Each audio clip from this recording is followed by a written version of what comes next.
everybody. Finally, I have Matt with me. This is Matt. Hey guys. For those of you who don't know Matt, you're about to meet him. For those of you who know him, I know you're going to want to hear what he has to say because he always has cool stuff to say. He's going to be explaining to me and you exactly what he's doing. He has tried to explain it before and some of it went here and there and everywhere. So I'm going to be asking him the questions that you're probably going to want to ask him. Firstly, explain to me what you're doing in the Eastern Cape. We're on a bit of a research stint. We're trying to uncover active projects, smallholder farmers and trainers, as well as NGOs, stakeholders that are all contributing to the organic movement in South Africa. And we're basically just trying to map the capacity, where the active people are, so we can start putting together a national project, in short. Okay, so who exactly are you doing this for now? I'm working for the South African Organic Sector Organisation and PGS South Africa. And for those who don't know what PGS stands for, it's the Participatory Guarantee System. So it's an alternative to certification. Currently in South Africa we have third-party certifiers which basically charge an arm and a leg to get your produce endorsed. So in other words, if you've got organic stuff that you're wanting to sell, you have to have it certified to be organic. You don't have to, but you can. You can. And it costs an arm and a leg to do that. Yeah, correct. So you're an alternative to that. Yes, we are looking to establish that. Yeah. And does it cost lots? No, it's at the moment it's around 500 Rand for a farm visit, and you basically go and then you have a whole bunch of people like farmers, retailers, consumers all coming to the farm. It's a peer-to-peer system, so it's kind of decentralized in that approach. So do people come, so I have organic veggies on my farm, yes. So do people come and check your farm and make sure it is organic? Yeah, so they check out really the production process. Okay. Yeah, so they check your compost, the fertility systems, companion planting, rotational cropping, that type of stuff. And so have you got a list of standards that you go by? Yeah, so there's a checklist basically that you follow. Yeah. Okay, and then do you get a certificate? You get a certificate, yes. And then you can use that certificate to go to market, retail outlets, restaurants, that type of stuff to have credibility. So basically some people, I mean, I don't have any certification on our veggies, everyone just believes me. But some places, they want to know whether or not your stuff is organic and they want evidence that it's organic. Because some people speak... Yeah. Sometimes they say it's organic and it's not, and it's very Roundup around their property, Absolutely. So it's just to make sure that everybody knows if someone is saying it's organic, that they can believe them and trust them, that it doesn't cost lots. That's cool. Yeah, it's very cool. Okay, so then you don't have to be all these rich, fancy farmers to be able to prove that you're organic. You can just be anyone. Yeah, basically. Well, that's the thing. I mean, for most smallholder producers, they can't afford that capital to actually get a third-party certifier in until they're regularly hitting markets and then they've developed enough capital to get the third party. Third party is ready for export. Okay. So if you want to export your food internationally, then you need third-party certification. Is that what you do too? No, we're basically trying to consolidate local markets because we know in South Africa a lot of our people are eating genetically modified food as a staple. Yeah, the maize, you guys know about the maize. The GMO maize and all of the processed goods, which are actually really bad. And a lot of people don't have access to organic food. And we're trying to change the paradigm around organic really being for the bourgeois society and people with the money to access that. And you really want to try and get organic food out to the mass population. Because everyone should be eating healthy food, not only rich people. Absolutely. You fancy people who can afford. That's why the word organic has been tainted, because it's all you imagining organic and then these posh rich people buying organic food and then all the normal people eating crap. Yeah, for sure. Sorry, no, why am I swearing so much today? so the majority of the people are eating rubbish and only rich people can afford organic. So this is going to help change that. Yeah, so we really want to try and decentralize the food system and make it really readily available for the people, especially in the townships, to access organic food. So everyone should be eating healthy, wholesome food. Everyone should be eating that. And then, okay, but now you are traveling around South Africa. Explain. To do what exactly? Okay, so far we've covered Gauteng, Western Cape and KZN, and now I'm in Eastern Cape. We've basically been mapping where the active projects are, who the main stakeholders are, so we can really start facilitating a dialogue between a national network and really start to uncover what's been working, what hasn't been working, so we can avoid replication when we look to. But when you say it has been working and hasn't been working, with regards to what? Food getting to people? That's one of the big things, because Yeah. we've got production happening on the ground. Often the supply isn't enough. So what we are seeing, especially with the smallholder producers, one of their challenges are to have enough consistency and enough volume to readily supply a market. A market Yeah. may be retail, a market may be restaurants. And because smallholder producers are often lacking things like logistical support, reduced inputs, Use simpler words, please. Okay. What do you mean by, explain what you mean by logistical support and reduced inputs? Okay, so when we're trying to, smallholder producers are generally very scattered around the place. Like in Johannesburg, for example, very scattered throughout of Joburg. And we're trying to link them and collect their food and put it into a place so we can get it endorsed and then distribute it to market. Okay, so it's easier for people to get the food. Yes. Because they're so scattered, they can't actually get their food to the people. Yes, that's What you right. mean? That's correct. Yeah. So logistics, Okay. cold trucks, any mode of transport to move your food is often a very big challenge. And then how exactly, because you're going to need people, you're going to need money to get the stuff to a place. Mm-hmm. So explain, are you trying to find, just explain more, so you're trying to find out where the farmers are, who's producing the stuff, and a system so that you can help them get their stuff to the people. Yes, exactly. That's basically what's happening, yeah. Okay. Yeah. And then what do you need to do that, and what are you going to do to do that? How? Well, we need a lot actually, you know, and I suppose this initial part of the process is uncovering what we need and what the farmers need and able to do that. It's been, okay, so the main thing of the project, the title of the project is an inclusive value chain for micro farmers. Okay. Now, a value chain is really from the soil to the fork. That whole process is the value chain and how the value is distributed and who gets ethical profits from it, you know, because currently the centralized distribution of food, the market agents are making majority of the money. So the shops? The shops and the people actually procuring the food.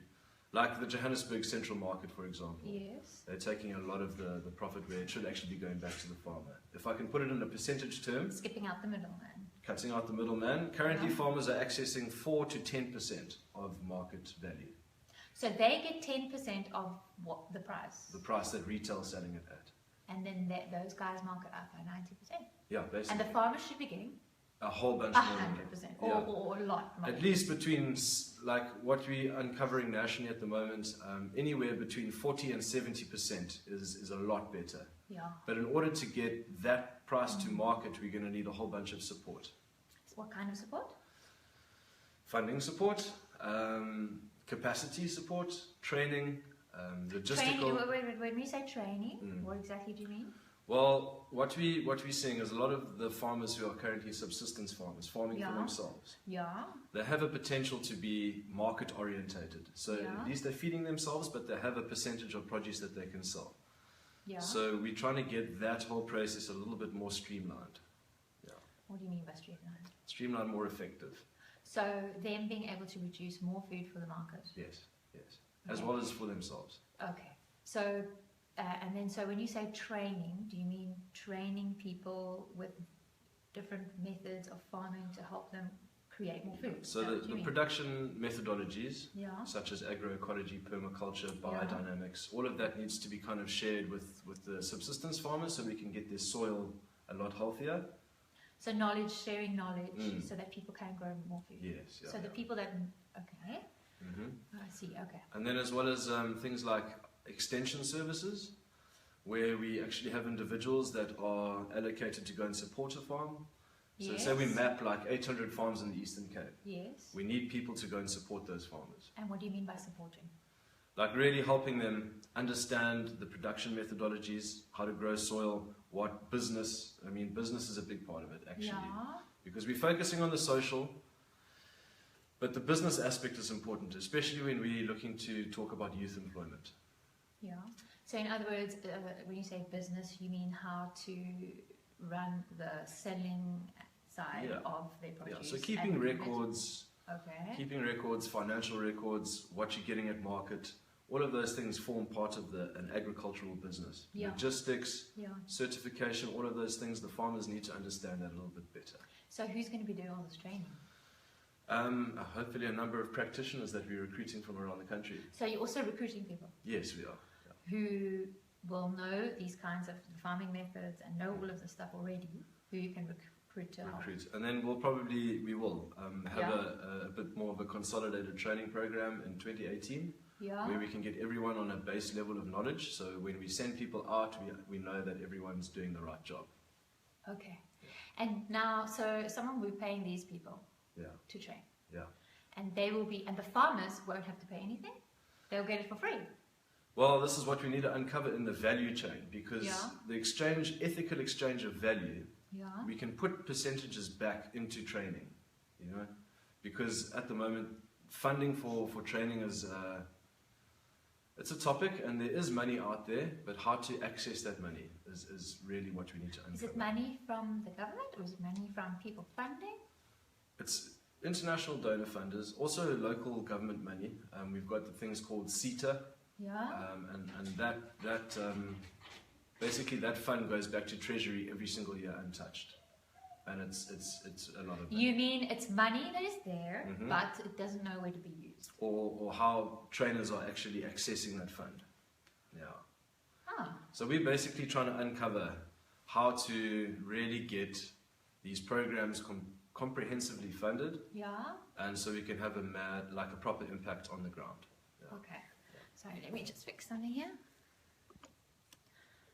Okay, so that's what you're doing now. You're traveling around, you're finding where all the farmers are, small farmers, subsistence farmers, and you mapping it out where they all are. You're finding people to potentially be trainers to go in, and you have potential funding to do that. So okay, long term, the idea of this project is to create what? To create an inclusive value chain for micro producers, because what we're seeing on a national level is the current way food is sourced and distributed. It really lands within a small percentage of businesses, which basically they have a monopoly on how food is being distributed, and it's really up to the 4 big retailers that are making a massive amount of profits from farmers' hard work, and the farmers aren't getting that back. So we're trying to figure out an ethical way to get that clean food into the mass market. And also a lot of the time, I mean, you find people want to eat healthy, but the rubbish is so cheap. Absolutely. And the healthy food is not, like we were saying before. Because the cheap food is subsidized. And the junk food, all of the junk food is so cheap. And there's food deserts, really, in a lot of South Africa where you actually can't access clean produce. It's all processed goods, tinned foods, and all that type of stuff. Where that's all that's available. Okay. No. So it's to basically get everyone eating healthy again. That's really the main thing. Also, there's that campaign now with people trying to stop all this junk food that we're selling in South Africa. All the rubbish that's in the shops. It's like a South African food sovereignty campaign. Yes. For all the junk food that we're eating. And the way that sugar, speaking about sugar now, finally, they've even started banning this.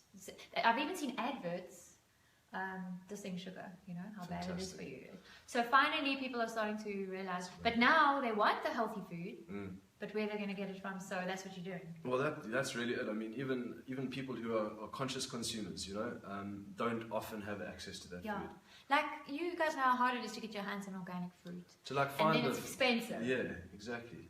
But also, are you promoting, so by enabling people to make a living from growing this healthy food, it's going to encourage more people to start farming. Absolutely. And it's going to help them to be able to farm and make enough money to survive, or enough living to survive, so they can just farm healthy food. That's it, I mean, from our perspective, youth employment is a really important thing, because the average age of our farm in this country is 62, and we have a youth unemployment rate of about 57%. That is hectic. The average farmer is 62.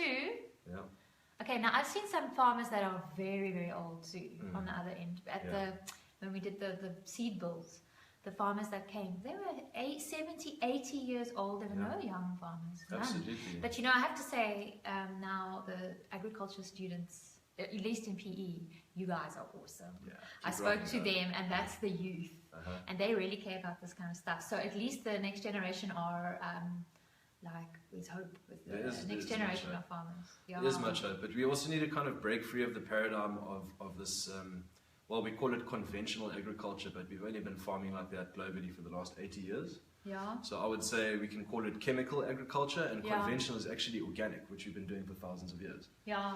So there's a little bit of we really much in South Africa very much entrenched in conventional agriculture or chemical agriculture, and we really want to see how agroecology is really a global movement, and it's a very inclusive term, and that's the one that we are using. Yeah, agroecology. And it's farming without all of those poisons. Absolutely. It's looking healthy, after your soil, farming. making sure you've got the right microlife in the soil, and you're rotating your crop, and all of these beautiful And you things. guys, a lot of you probably know how important the soil is, and the topsoil. You say something about that? Another little stat, I mean, if we continue along the current trajectory of farming globally, we've got about 60 years of topsoil left. And that means no food after that. And that means basically, no food after that. I mean, if we just, when I drive through the Free State, and that's obviously where we're producing a lot of our genetically modified maize. That's where they use most of the herbicides on the genetically You modified can see the soil. It's really barren. You can see there's no life in it because it's been season upon season just sprayed, and there's been no looking after the soil health. You know? And it really reminded me a bit of a scene from Mad Max. The apocalypse. And the big roady weeds going across the road. I know, it's hectic, eh? Yeah. And then of course then they use those pesticides, and they destroy the microbes, like you said, in the soil, and then they pump it full of the chemical fertilizers. There's nothing left in the soil, so it's rebuilding the soil. So a big part of it is rebuilding the soil. Rebuilding the soil, regenerating that, Imagine if all the people that were growing food now, small farmers, could actually really make a good living out of it, and everybody could get their hands on healthy food. Absolutely. Because there's like a huge epidemic in South Africa. Absolutely. You know, diabetes, cancer, obesity. It's because of the food that everyone's eating. We can change it around. We can. And we will. Over the next 5 to 10 years, ladies and gents, we are here. Yes. And we are going to be doing this. And we're working with powerful people like Rushka and like many other people from around the country which are doing such amazing work, you know, and that's the one thing I'm super inspired about, you know, just having the opportunity to go around and start uncovering all this positive action on the ground, you know, and if we work together, we are definitely stronger together, and we can make stronger change. together. It's amazing. So we must support stuff like this, because this is going to enable small farmers and everyone to start eating healthy. And encourage more people to start growing healthy food. Yeah, absolutely. Because I mean, on a global scale, 80% of the food produced and is fed into the system is produced by smallholder farmers. So 80% of the food on a global scale is produced by small farmers. And that's hectic, eh? And they use less resources. They use less water. Yep, less water. Less land. Less finances as well. Less money. Cost less.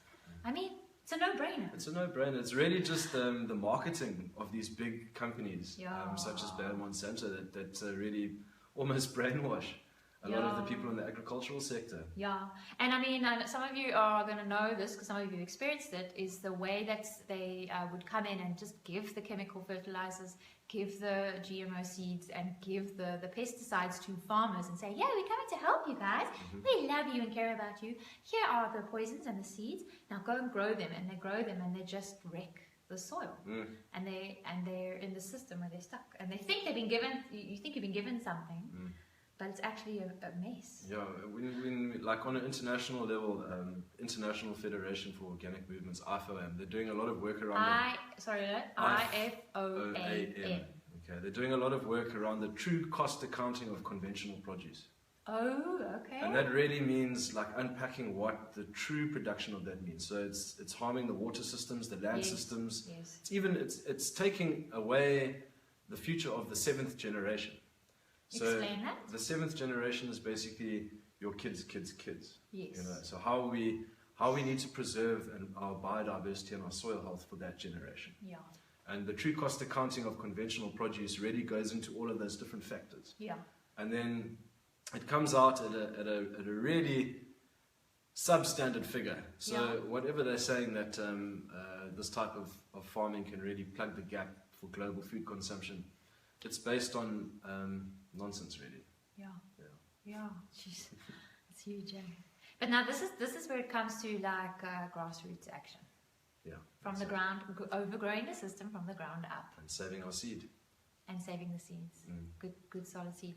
Okay, so I don't want to finish yet. This is just he's interesting, eh? So cool. Okay, so you going and you mapping, you're finding the trainers, you're finding the farmers, you're inspiring people to grow food, agroecology, preserving the soil, blah blah blah blah, all that stuff. Can you tell me? I just wanted to hear a tiny bit more about the IFOAM. Okay, I know you just went up there.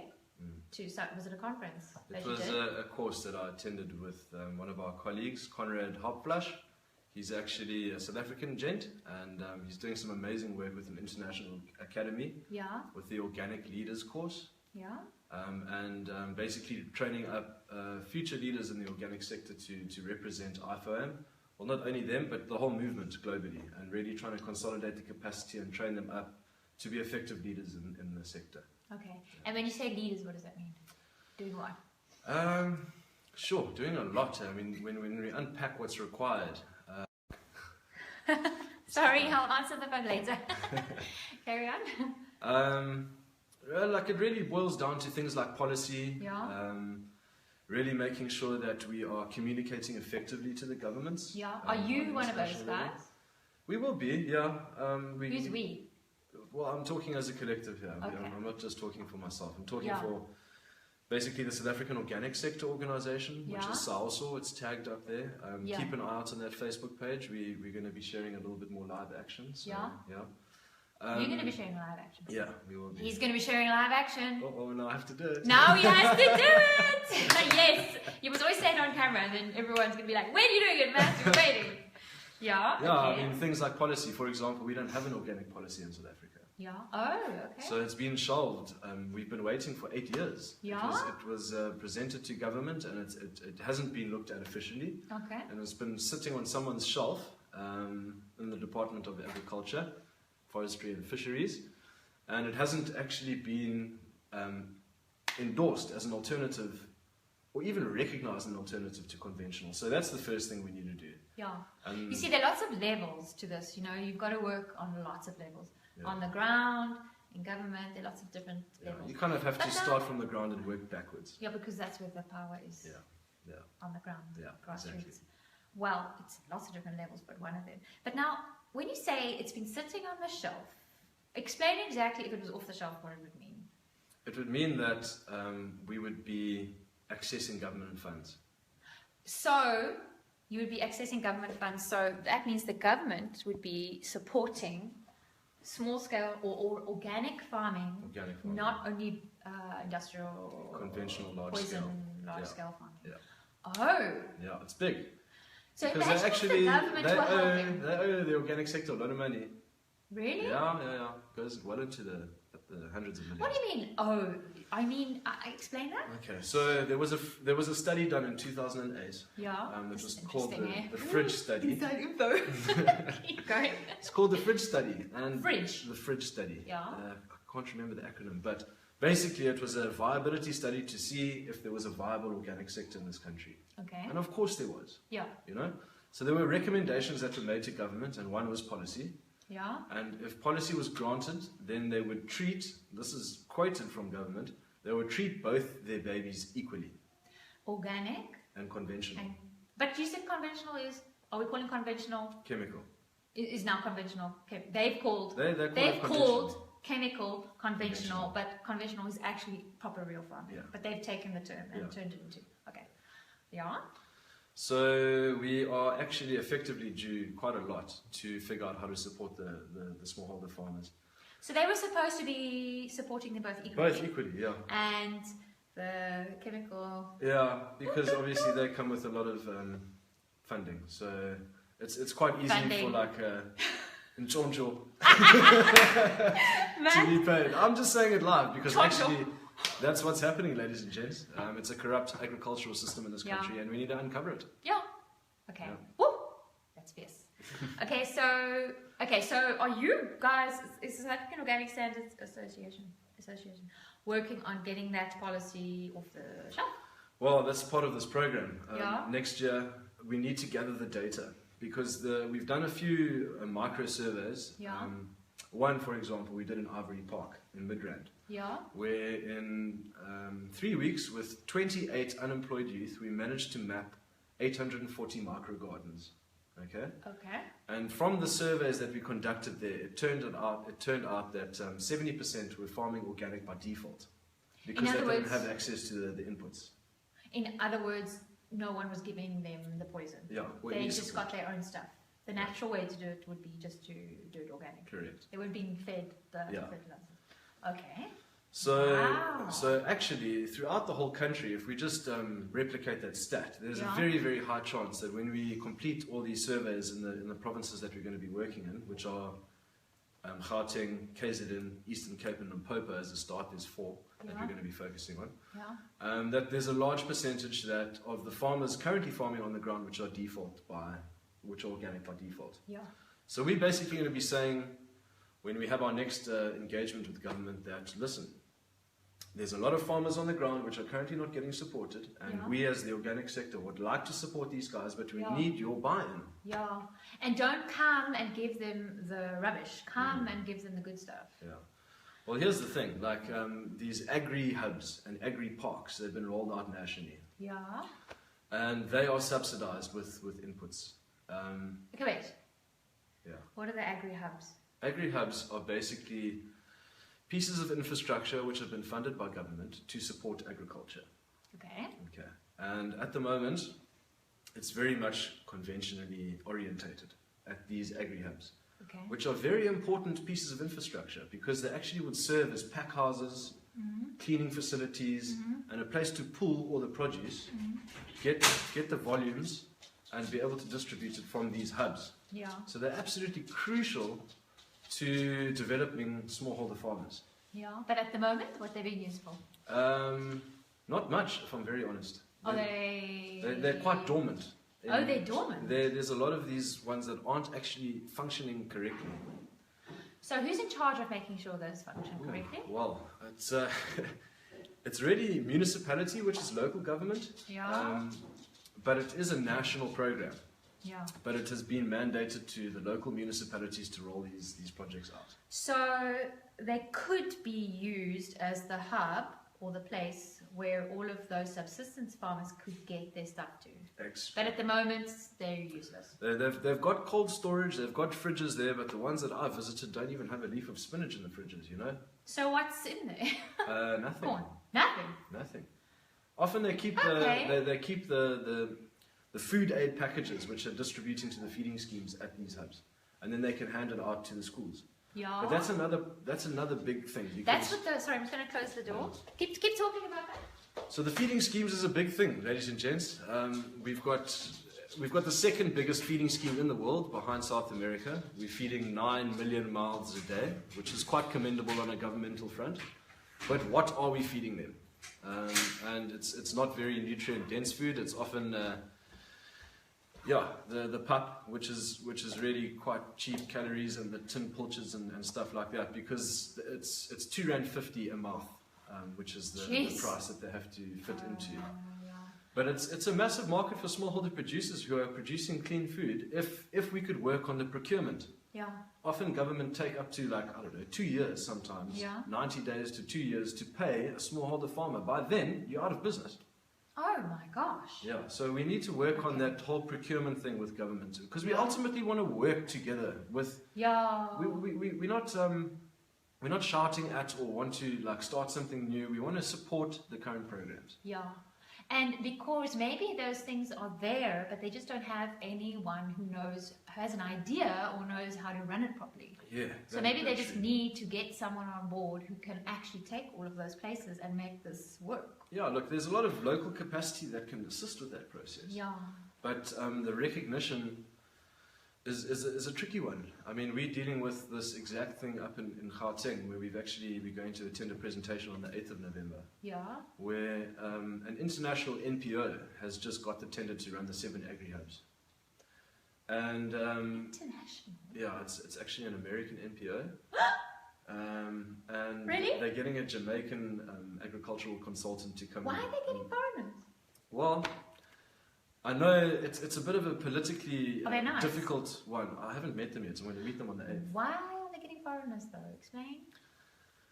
I don't know if I really want to do this. Okay, let's go. Okay, are you going to do it now? Let's go. Oh, Okay, are you sure? because, It can be a whole other thing. Okay, he's doing it. Okay, he's going to We're tell us going more in. stuff.